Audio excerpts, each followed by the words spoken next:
The Toronto Maple Leafs have one win. The New Jersey Devils have one win. And they're suited up and ready to go for Game 3 at the Air Canada Centre. First shift of the game. Gary Roberts hitting Scott Stevens. Ty Domi will take down Bobby Holik. And Aki Berg will pinch. And he'll run a little body action as well. It all converts into this. A great save by Martin Brodeur. Just keeping the puck out. As the Leafs come out storming here in Game 3. Then Dmitry Yushkevich blows a tire. It's a 2-on-0 Devils. Jay Pandolfo keeps. Curtis Joseph, a great save. New Jersey on the power play now. Alyn McCauley steals at the blue line. He feeds Darcy Tucker, but Brodeur is equal to the task. Same power play. Scott Gomez from the circle, off the post. Cujo picks the puck out of the air, but the refs want to have another look. This could be the first goal of the game, but they rule it no goal. Different power play. Bobby Holik lets it go, and that beats Cujo. His 5th of the postseason. The Devils have struck first in Game 3 to the 2nd. Jersey looking for more. Randy McKay with 2 glorious opportunities, one in the slot, the other on the goal line. Watch Cujo kick out the left pad. Beauty. Stopping the Game 2 hero twice. And off the neutral zone turnover. Alex McGillney all alone. Curtis Joseph gets just enough. And back come the blue and white. It's a 3-on-2 that develops. Yannick Perreault will lead it. He'll feed Danny Markov. He is stopped. The rebound goes to Gary Volk. He hasn't played in 5 weeks. He ties the game at 1 apiece. Less than 3 minutes later, Gary Roberts from the side of the net on the power play. Steve Thomas, the rebound. His 4th of the postseason. And Toronto takes a 2-1 lead heading into the 3rd period, which is when Brian Rafalski is heavily covered by Dmitry Yushkevich, but still he centers, and Scott Gomez goes up high. His 4th of the postseason as well. This contest tied at 2. We're starting over. Patrick Elias in the high slot, goes off the crossbar. Cujo getting lucky. Gomez will block Yushkevich's shot, and he's all alone. That was with 2 minutes left. It was a huge save. We're off to overtime. Gary Roberts, great chance, but he can't get the puck to sit down. Then Matt Sundin from the same spot. He's turned aside. At the other end, Scott Gomez to Peter Sikora. He lets go a bullet, but Cujo the glove save. Then right off the draw, this. Devils win the draw and control it again. Rafalski's pass. Score! It hit a Leaf player in front of the net, and the Devils have taken the lead in the series, winning their 2nd overtime game in a row. 7 minutes into overtime, it ends, and you have got to feel for Corey Cross as the puck goes in off his skate and the Devils bench erupts. New Jersey regains home ice advantage. It's Toronto's first loss at home in these playoffs. New Jersey leads the series 2-1 now, and they meet again Thursday night at the ACC. These are the kinds of hockey games that are tough to lose. Your goaltender is making 42 saves, many of them simply marvelous. You have taken the defending Stanley Cup champions into overtime for the 2nd straight game. Yet, for the 2nd straight time, you lose on a heartbreaking goal, and the Devils now have the momentum and the lead in this series. I try to play help offensively and play solid defensively. So, I try to help the team however I can that day, and today was getting a couple points. You never know in overtime it could go against you just as easily. Roberts came in there and the puck bounced up in the air and went over the net, and that's a break. And then we get this one here, and you never know. You never know in overtime. Put the puck in the net and see what happens. Of course, I felt bad. Felt bad for everybody, but Cujo played unbelievable tonight again, and for a goal like that to go in is unfortunate. A lot of times the overtime goals happen like that. You throw it at the net, you get a funny bounce, and it's a tough way to lose it, but you get it to the net, things are going to happen. I didn't think our game was as strong as we had been in at least 5 of the other periods. If there was a bright story for the Maple Leafs, it was the return of Gary Volk, out 36 days after taking a stick to the eye in a late March practice. Volk scored the team's first goal. For me personally, I felt good, but obviously it's it would have been a better story if we could have scored, obviously, the overtime goal. Our line is on the ice for the last two, so that's real. We just had a couple real tough breaks. The thing about Gary is he works hard and he does little things as well as he can, and we were hopeful that that it might give something to that line a little bit, so we could feel like we could use them a little bit more. The only thing that we've done for ourselves right now is regained home ice advantage, and nothing else. The next game it's another big game. The Devils do have an injury question as they prepare for Thursday night. Winger Sergei Brylin, who set up the overtime winner last weekend, crumpled to the ice with an apparent knee injury at the end of the third period. Brylin's status is unknown at this point in time, but Larry Robinson did say it didn't appear to be serious. In Toronto, I'm Elliot Friedman, The Score. The best sign for a Dallas Stars fan to see Mike Modano on the ice for Game 3. The worst sign for a Dallas Stars fan? That's not nice at all. Early on, John McClain will be sprung loose. And oh, how Roman Turek loves that ringing sound. At the other end, Scott Mellanby with a chance, but Belfour will come up with the save. Weakest link? Whatever. The Stars haven't had a lead once in this series.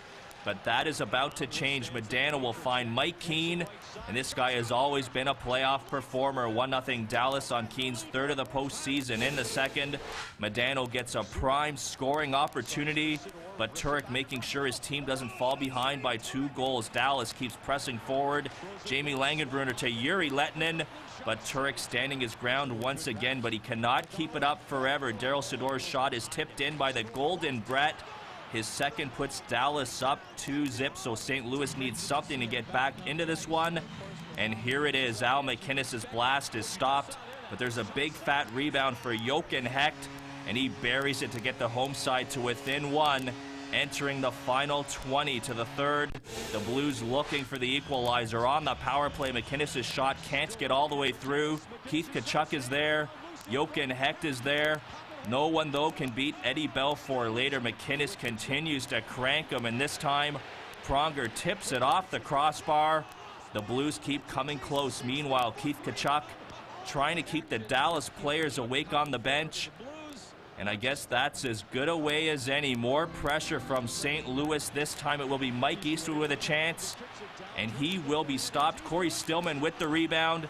He too is stopped, but gives St. Louis credit. They just refuse to quit. Jamal Mayers to Alexander Havanoff. Goal, and how about that? Yes, we are headed to OT in the extra frame. Brett Hull behind the net will make a pass out front for Yuri Lettinen, but no goal for you. At the other end, McInnes certainly shot happy in this game. That long blast handled with relative ease by Eddie the Eagle. He'll see a little more vulcanized rubber come his way. Scott Mellanby with the shot, and even with Mike Eastwood in front, Belfour is solid. The Blues come very close to ending it in the first OT. Marty Reisner, who's turned it on in this series, looks to have a goal as it's rolling near the line, but Belfour falls on it before it goes completely over. Moving on to the second OT, and we have a winner. Wing to wing for Mellanby. Mellanby drops it off. Stillman shots. Corey Stillman.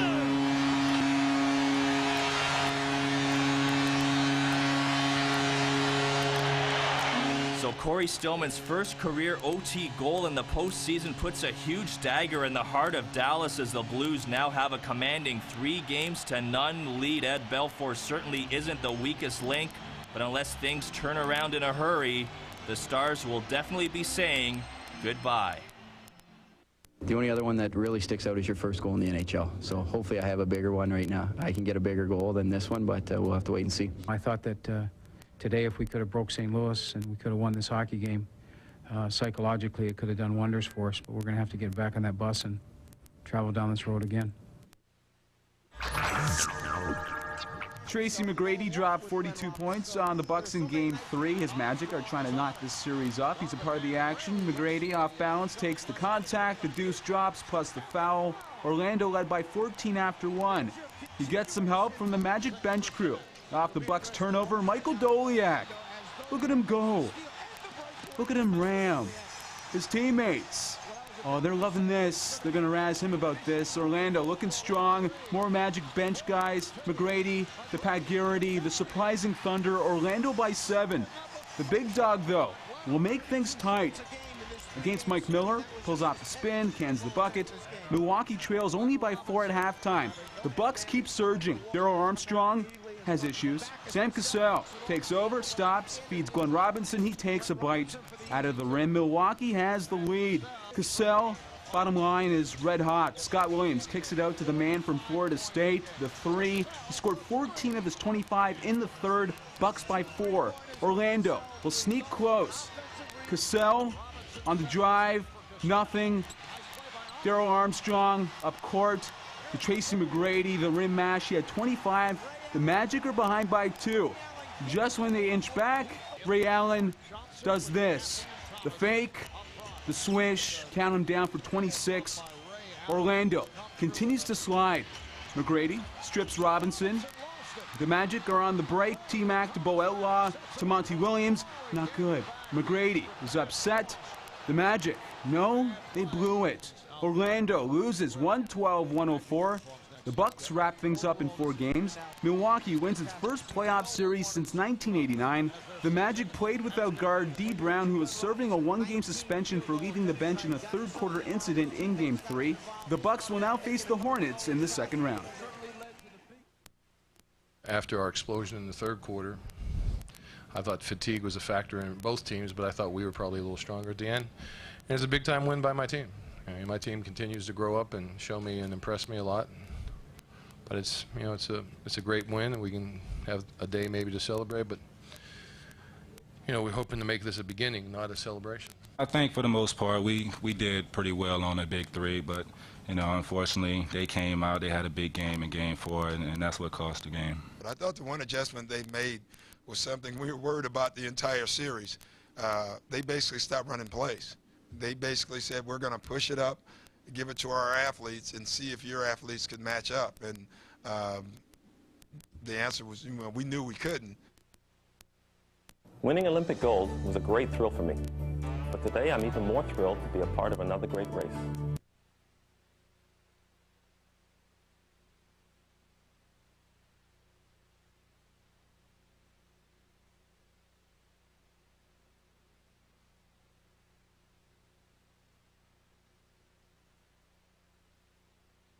Sponsor someone who's a member at the time of your life and helps it. 0, nil, nada, zip, nothing, rien, zilch, zero hero. Be a zero hero. Be the person who chooses to consume no alcoholic beverages prior to or during an event in order to provide your friends with a safe ride home.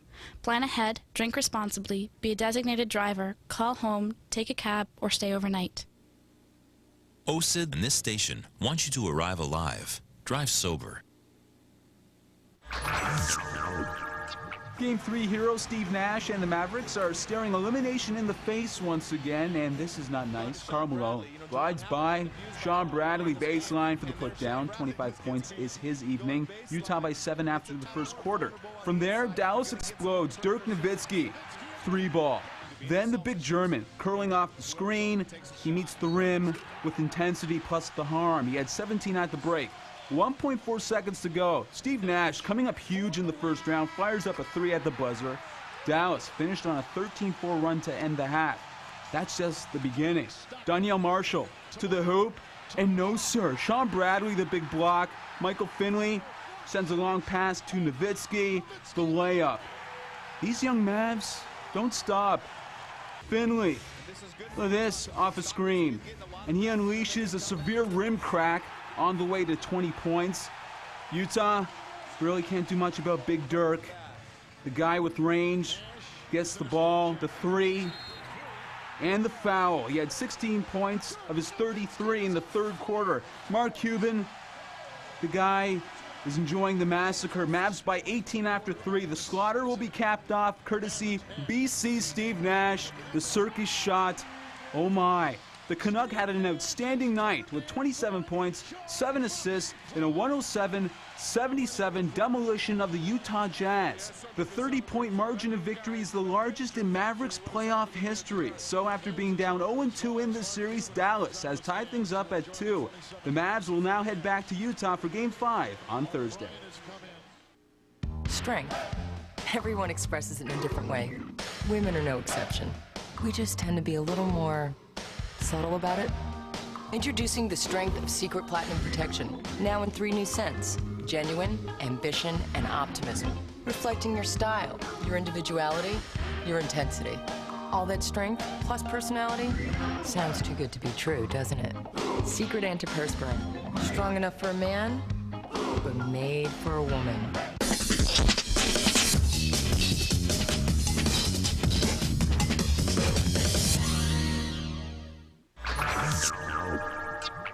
The Pittsburgh Penguins head into Game 4 at home against Buffalo with a 2-1 series lead. But not all is well in Pennsylvania.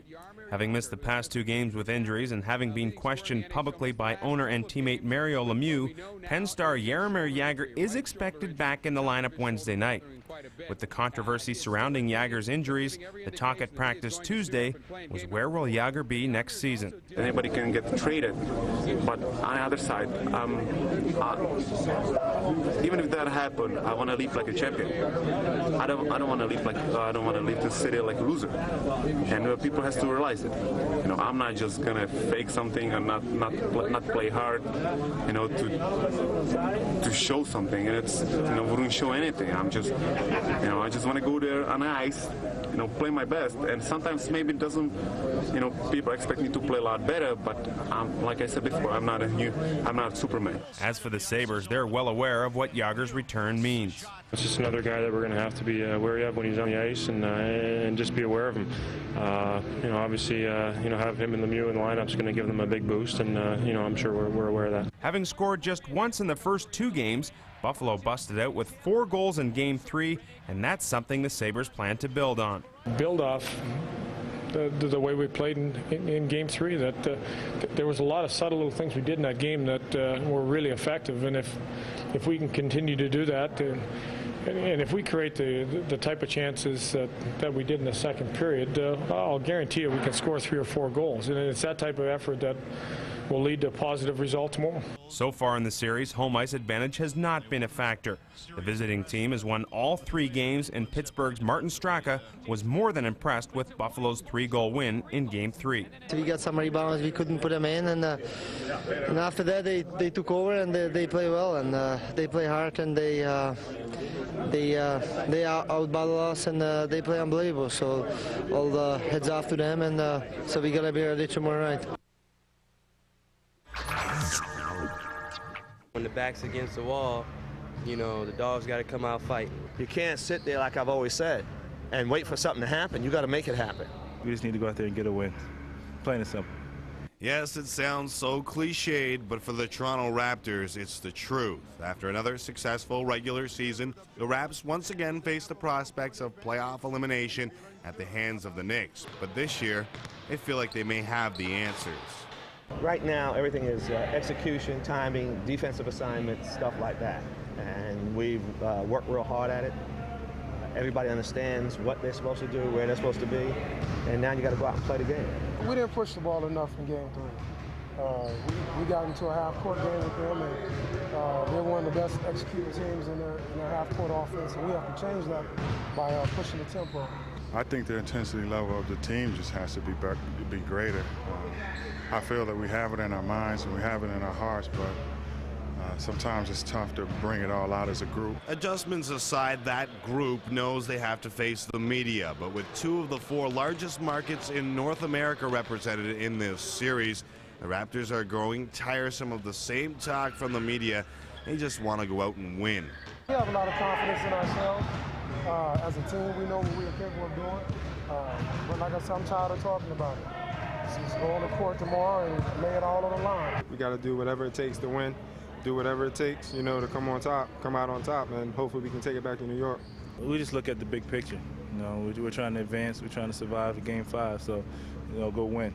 All the talk, all about what you guys say about who's doing this, who's doing that, percentages, that doesn't matter. You know, sometimes you can beat percentages by going out there and winning games.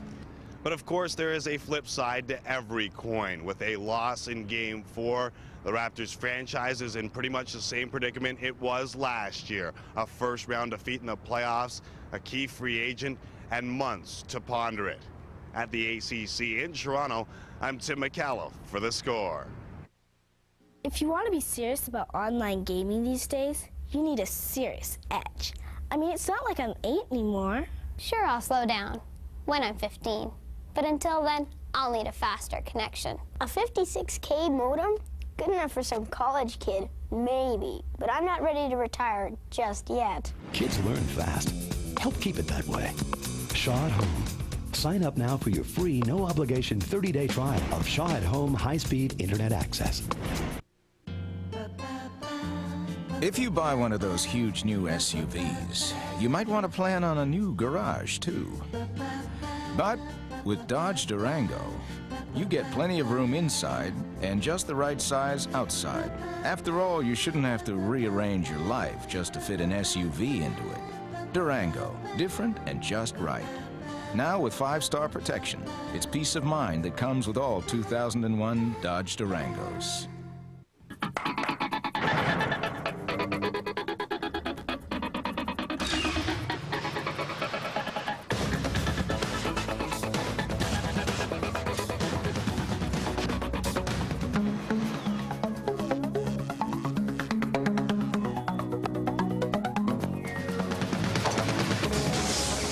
Intel Pentium 4 processor, the center of your digital world.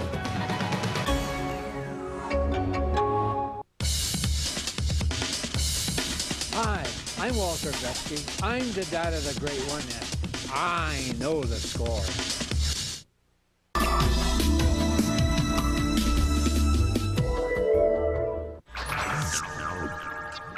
In a move that's been in the works for months, Bill Walsh will step down as San Francisco 49ers GM later today. He'll turn over the duties to his top assistant, Terry Donahue. Walsh was originally coach and GM from 1979 to 89, where he led the team through their glory years. He was responsible for bringing along most of their key players like Joe Montana, Jerry Rice, and Steve Young. He returned for his second stint as GM in 1999, but promised he wouldn't hang around for long. Donahue's been in training to replace him for the last 2 years. The Chicago White Sox have placed lefty Jim Parquet on the 15-day disabled list with soreness in his pitching shoulder. Parquet won 13 games last season, but has lost his last 3 starts this year and has seen his ERA balloon above 8. Parquet suffered shoulder soreness, which caused him to miss some postseason action last year, but it is not known if the setback is related.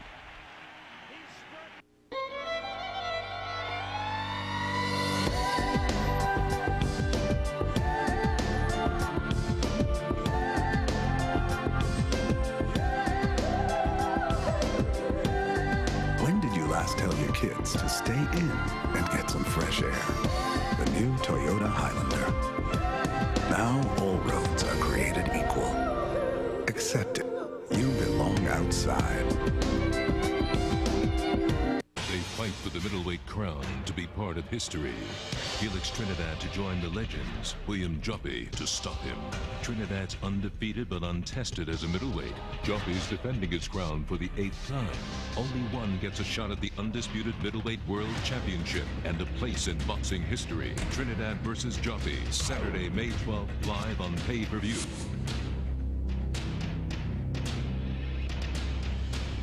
Only one can make history. Here's a look at what ZZ Top would look like had they never hit the big time. Obviously not sharp-dressed man material. Chris Carpenter's first inning doesn't go too smoothly. 2 on for Terrence Long. He will double to left center. Johnny Damon and Frank Menechino both score. 2-0 A's, but the Jays get 1 back in the second. Tony Batista will get all of this one as he sends it over the wall and left. And if there was actually anyone in the stands, they'd have a souvenir. Batista has 8 homers on the season. It's now 3-1 Oakland in the 4th. When the Jays go yard yet again, this time it's Brad Fulmer who does the deed as he hits his 3rd of the year. But in the bottom of the inning, Frank Menechino takes this Chris Carpenter offering for a ride. and the A's suddenly restore the 2-run cushion. The Jays, though, have so much power in their lineup. And here is yet another example. Raul Mondesi finding his home run swing. And that will get the Jays to within a run. We move now to the 9th. Jason Isringhausen on for the save. But it's not going to happen as Darren Fletcher singles to right to drive in Brad Fulmer. And that will send this puppy to extras. In the 10th, Alex Gonzalez has whiffed 4 times in this game. But not this time, as he rips a solo shot over the wall and left. And who cares about the 4 strikeouts now? Not Buck Martinez, as that proves to be the game-winning homer.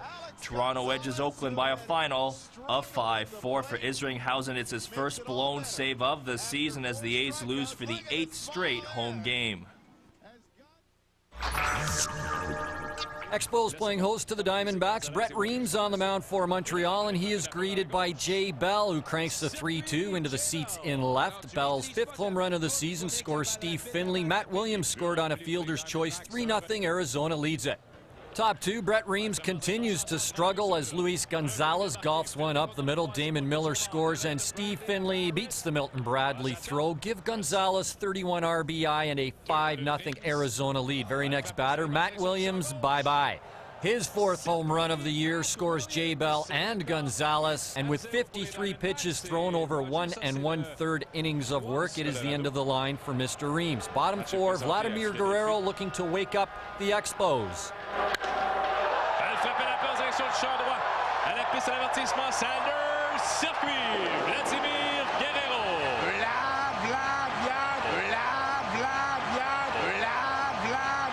Sur le premier tir, loin au champ opposé. Bonsoir, elle est partie. 3rd home run of the season for Vlad the Impaler. It scored Jose Vidro and Fernando Tatis. 8-3, Arizona lead it. But Kurt Schilling, although not spectacular, was efficient, striking out 2, including Michael Barrett, and surrendering 3 runs on 8 hits to improve to 4-0 on the year as the Diamondbacks down the Expos 8-3 and improve to 5-5 on the road and 14-12 on the season in front of 4,340 at the Big O. Look who's back in a Cincinnati Reds uniform for the first time in 3 years, and in the bottom half of the 1st inning, at his first at-bat, Deion Sanders will slap the first pitch he sees to center. Safe at first, and Neon Deion is back. To the bottom of the 2nd with the Reds up 2-1. Neon again on the first pitch, makes contact in a big way. A 3-run shot that scored Barry Larkin and Pokey Reese. 5-1 Cincy, and no rust on Mr. Sanders. And in case you forgot about his strongest attribute, check the speed on the textbook bunt. And why is that important? Well, after Sanders swiped 3rd base, Aaron Boone will single to right center, and that will score Sanders to make it a 6-1 Reds score. The Dodgers would tie it in the top of the 7th, but Dimitri Young single in the bottom of the very same inning scores Barry Larkin, who advanced on Sanders' sacrifice, as the Reds trim the Dodgers 7-6, with Deion Sanders delivering with a 3-for-3 2-run 3 RBI night to help the Reds close the gap to half a game on the Cubs. You got to understand how moved I was. I mean, teary moved. Because, for one, I've never received the ovation in this game, or I don't feel like any game. And I think the fans realize a love and a joy and a peace that I have in this city. And just to show me that there was love, that's the first time, I think, in sports that I really felt appreciated for once. Eric Milton is a former Yankees draft pick. Now he gets the start against the team who drafted him. Top 2, the Yanks don't show him any hospitality. Bernie Williams will single to left to cash in Alfonso Soriano. 1-0 New York, bottom of the inning.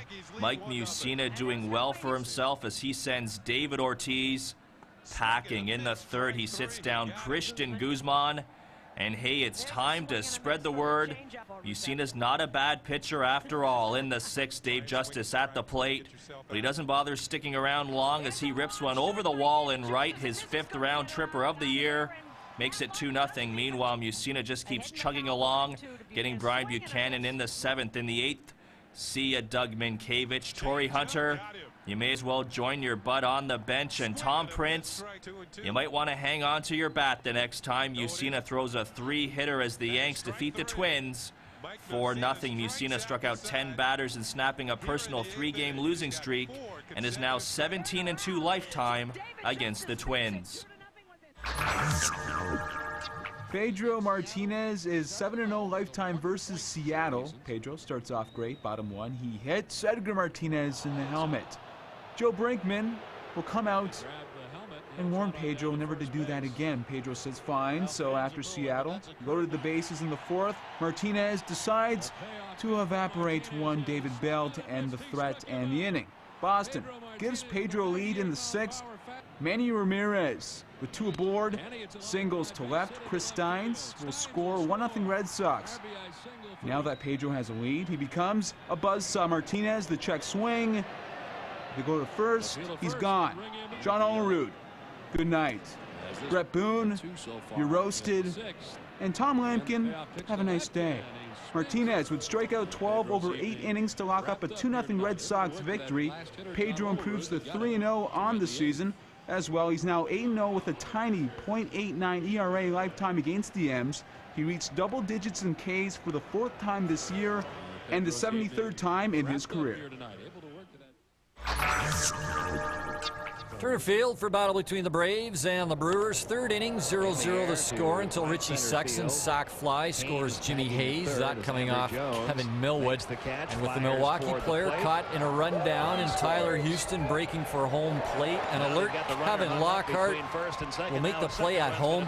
He is out. 1-0 Milwaukee after 3. To the 4th, Jose Hernandez sends the 1-0 off of Millwood to center, where Andrew Jones is there with a gem to keep it a 1-0 ball game. But the Brew Crew Bashers are tough to stop, and Raul Casanova proves that point with his first home run of the season and the team's 40th 3-0 Milwaukee. And in the 5th, he can make that 41 as Tyler Houston hits his 5th of the year as the Milwaukee Brewers top the Atlanta Braves 5-3. Jeremy Burnitz knocked out his 8th on the campaign, giving Milwaukee 42 home runs in 25 games.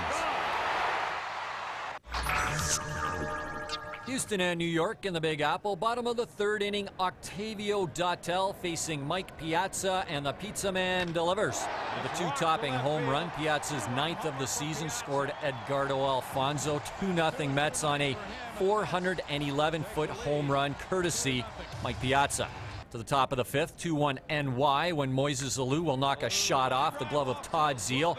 Craig Biggio scores, Jeff Bagwell scores, and the Stros have a 3-2 lead. A solo shot by Brad Ausmus made it 4-2 Houston until the 7th.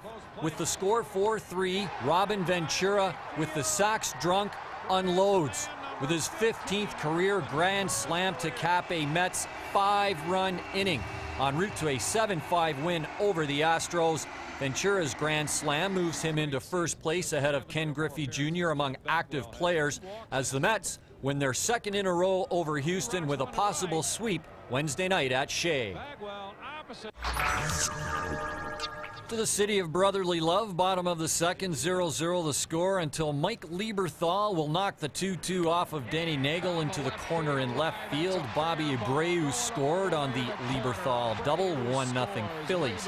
While Omar Dahl, who had a no-no heading into the 7th, was red hot, fanning 6 while giving up 1 run and 4 hits over 8 innings of work as the Phillies pound the Rockies 7-1, and what a difference a year makes. After tying the Cubs for the worst record in the majors last season, the Phillies sit atop the NL East at 15-10.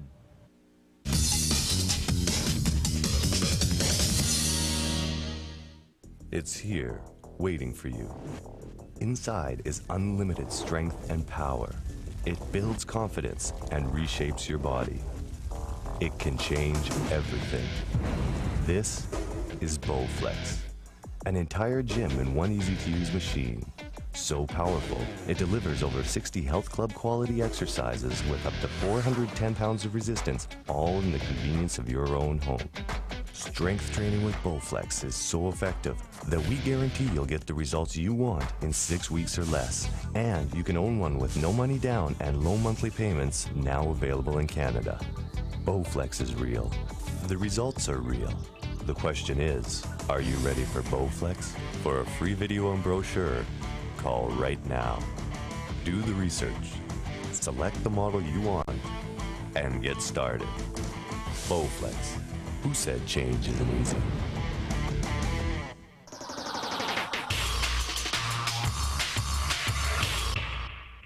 On the same day that Rusty Wallace raised the flag of fallen hero Dale Earnhardt following his NASCAR victory in California, CART officials were forced to postpone what was supposed to be a breathtaking race at the Texas Motor Speedway due to concerns over driver safety.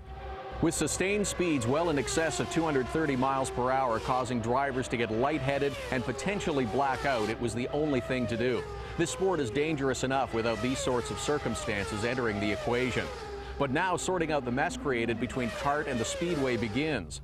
CART is correctly saying that they made the move in the name of safety. Speedway officials are saying the series didn't do enough testing in advance to anticipate and avoid these problems and didn't even try some suggested changes to slow the cars before canceling. How about the ordeal Players driver Patrick Carpentier went through just to try and race? After breaking his wrist 3 weeks ago at Long Beach, he had 9 screws and a metal plate inserted into his arm. Then the rehab began. Carpentier spent time in a hyperbaric chamber in Montreal to speed the recovery and reduce swelling. Once that was successful, he tested the wrist by go-karting and was then pronounced fit to drive by CART medical officials. Carpentier and the rest of the CART Series teams get back into action this weekend at a safe oval in Nazareth, Pennsylvania. If you've got a question about racing, send it to scoreonauto@thescore.ca. We'll try and answer it. I'm Todd Lewis for The Score on Auto Racing.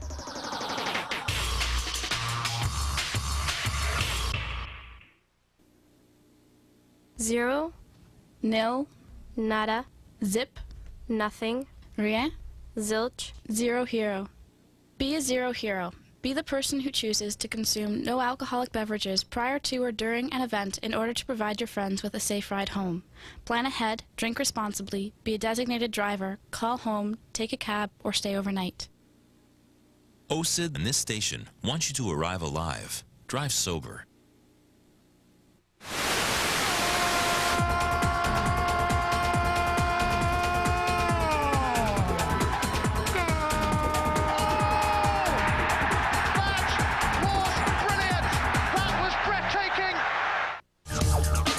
This segment of The Score is brought to you by the all-new 2001 Chrysler Sebring sedan.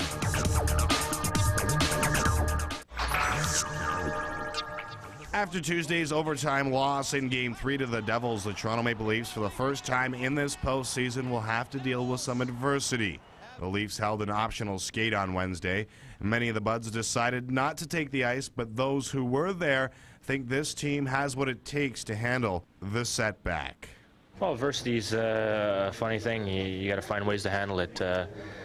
Pressure situations are sometimes what bring the best out in people, and we got a dressing room full of guys that like to thrive on pressure. So we've been through a lot this year as a team together, and this situation is no different. We've battled back through games, and why not in the series? I mean, you know, we're down 4-1 going into Game 2, and we battled back, and we found ways to win, and you know, it just hasn't happened in the last 2 games, and hopefully we'll find that right path that we've found before. We have to deal with the disappointment of the past couple of games and come back and throw our best out there. It might not be good enough, but we got to throw our best. We can't.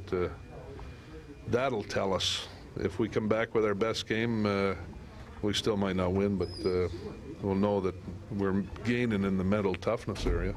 It's that mental toughness which the Buds need to avoid repeating last year's playoff disappointment at the hands of these very same Devils. We're a tougher team than we were last year. A lot more experience, I think, with some new players that we didn't have last year, like Roberts and Corson, and it brings more toughness to our team, and we'll show that for the next few games for sure. Well, we're in the same situation last year, and we had a really good game. We came out and played one of our strongest games of the playoffs. So We got a lot of veteran leadership in this dressing room that knows what it takes to win in the playoffs, and have been in pressure situations before. And obviously, you got to play this game like it's a Game 7. When Pat Quinn was asked whether or not there'd be any changes made for game number 4, he responded quite simply, yes, we've got to win. And it's that sense of urgency that is carried on throughout the entire team. To the Leafs, going down 3-1 to the defending Stanley Cup champions is not a mountain they want to climb. At the Leafs practice facility in Toronto, I'm Tim McAuliffe for The Score.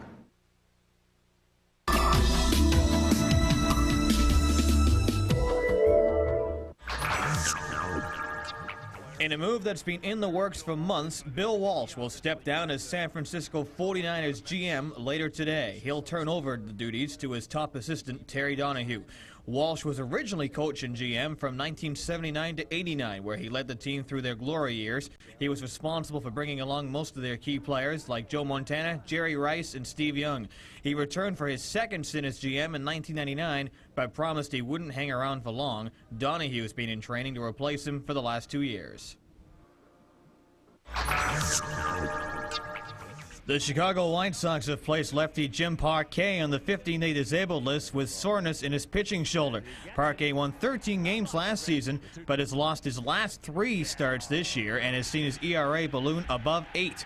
Parquet suffered shoulder soreness, which caused him to miss some postseason action last year, but it is not known if the setback is related.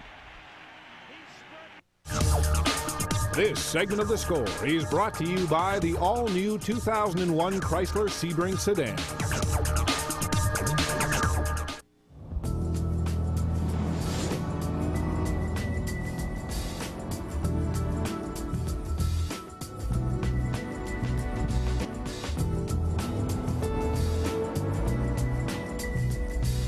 This is my daily commute. This is my car. The new 2001 Sebring sedan from Chrysler. Try and catch the wind. Not an easy thing. Neither is growing up with an amputation. Through the CHAMP program, the War Amps is there to help from the very start.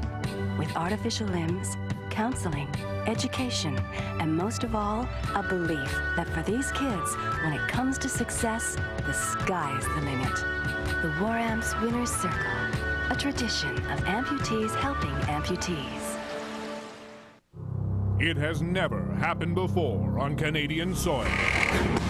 For the first time in the history of the WWF, SmackDown is coming to Canada, and The Score is giving you the chance to see it live.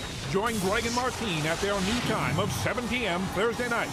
Answer their trivia question at thescore.ca, and you could be on your way to see Triple H, Stone Cold, and The Undertaker live in Edmonton.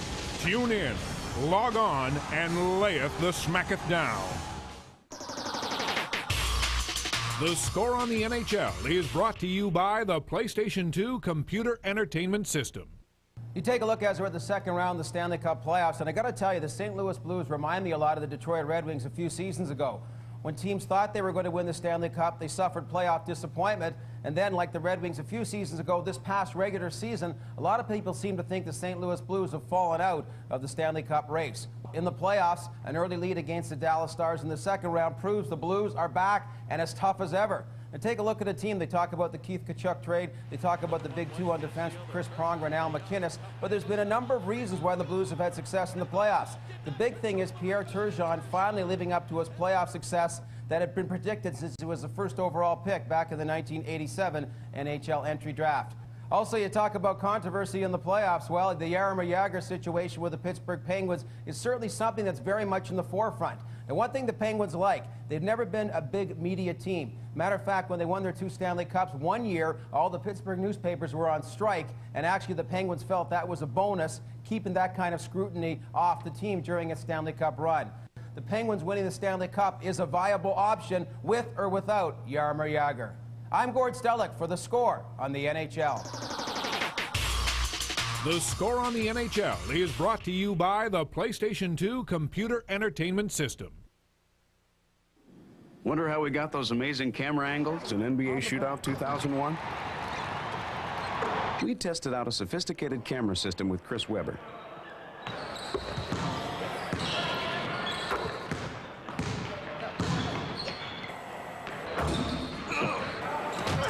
Considering the little guy weighed 75 pounds, Chris had a pretty good game. Rated E for everyone.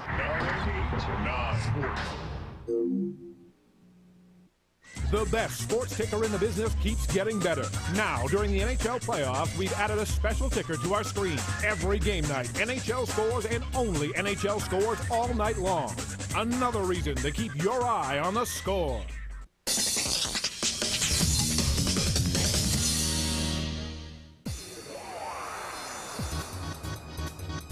Today on Sports World, the shot count leads us to believe an English club will advance to the Champions League final. Vinnie Jones walks into the Sugar Cup, lock, stock, and 2 smoking horses. Lazio's right wingers cost them a home game and about $50,000. And finally, Sir Elton John thinks he's got another #1 hit at Watford. These stories and a world more after the break as we take you around the sports world in only 30 minutes.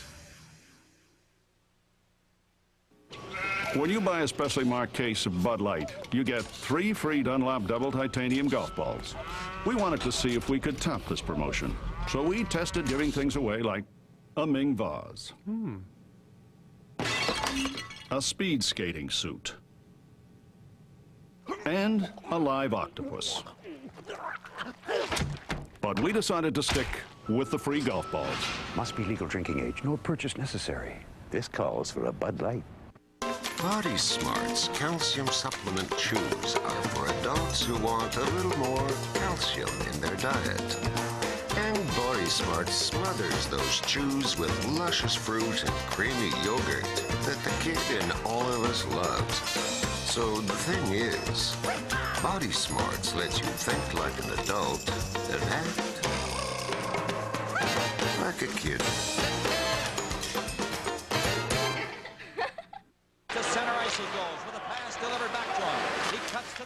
Here's a chance, another one, goal!